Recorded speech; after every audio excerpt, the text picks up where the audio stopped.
When Sally became a teenager, her mother thought Sally had become a different person. She dressed differently, had different friends, became a rock fan, and started playing the guitar. Underneath, she was still Sally, but now she had taken on a new role, Sally the rocker. A friend asked Sally's mother, "When Sally was little, was she interested in superheroes? Did she ask you to sew a W on her leotard so she could pretend to be Wonder Woman?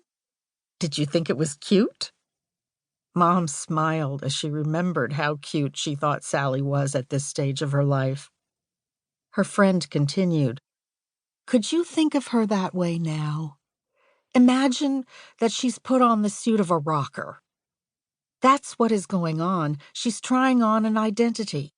But the identity is not who Sally really is." It may help to remember how different your personality is now from the way you were as a teen. Even though living with your adolescent child may seem to last forever, adolescence is just a brief part of the growing process. It is by no means the final destination. The dream teen and the normal teen. In our workshops on parenting teenagers, we challenge preconceived notions about teens through an activity called Draw a Teen, from the manual Teaching Parenting the Positive Discipline Way by Lynn, Lott, and Jane Nelsen, 6th edition, 2008. We form two groups. One group is asked to draw a normal teen, how most parents see their teens. We invite them to exaggerate. The composite teen is self-centered, listens to loud music, defies authority, prefers friends to family, has a messy room decorated with posters, values cars and an independent lifestyle, conforms to the clothing styles of peers, no matter how gross, is wearing earphones and is playing video games, smokes and drinks alcohol. Comments from the group include, "Well, this is an exaggeration. All teens aren't like this." "But it sure does depict the rebelliousness because most of them are a lot like this." "It helps to be reminded that my teen would not be normal if he cleaned his room." "Come to think about it, I was like that once." This last comment was a nice reminder to the group that we all continue to grow and change beyond adolescence. The other group is asked to draw a dream teen, or how most parents think they want their teens to be.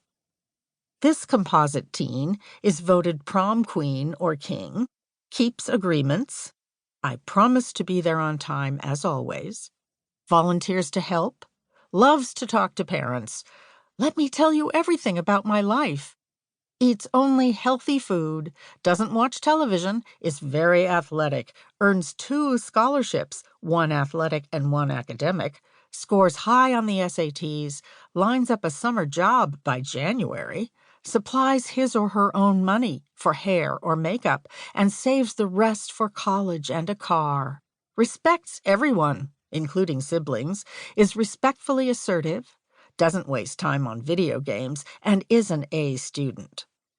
Comments from the group include, "A teen like this wouldn't have any friends. No one could stand him or her." "I have friends who have a teen like this, and I can't stand her." "My teen is like this, although she seems pretty stressed most of the time." "I can see that I expect my teen to be perfect, even though I'm not." "I know a few teens like this, and I think they're terrific." Parents often see the dream teen as the good kid.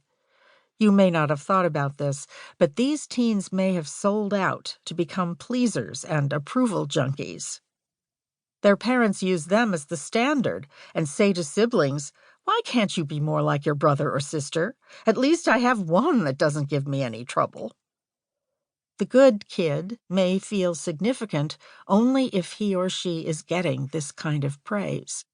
Many teens like this fall apart when they make their first big mistake. Some cannot handle the competition when they get to college and discover they are not the only special student. Unable to handle this pressure, some even commit suicide because they don't think they can stay on top. Others start their individuation very late, sometimes wasting their freshman year in college partying instead of studying, now that they are not feeling pressured by their parents. What all teens are trying to figure out is, who am I? And am I good enough? That journey can look very different from the outside, depending on the teen. Don't be fooled by appearances. It's pretty tough to go through adolescence without some insecurity. Keep in mind that if you fantasize about having a dream teen, that kid might be struggling with issues of perfectionism.